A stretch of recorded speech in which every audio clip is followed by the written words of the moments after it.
Hello and welcome to Do It Yourself channel. Today I will show you where to find the option to customize our TalkBack gestures in Realme 14 Pro phone. So how to change our gestures, how to practice them, where to find them. First of all, we need to go to our phone settings. Then we need to scroll all the way down, and here we have our accessibility and convenience menu.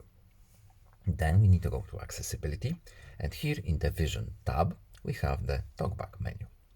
Now, in the top right corner, we have this cog icon. We need to tap it, and here we have our TalkBack settings.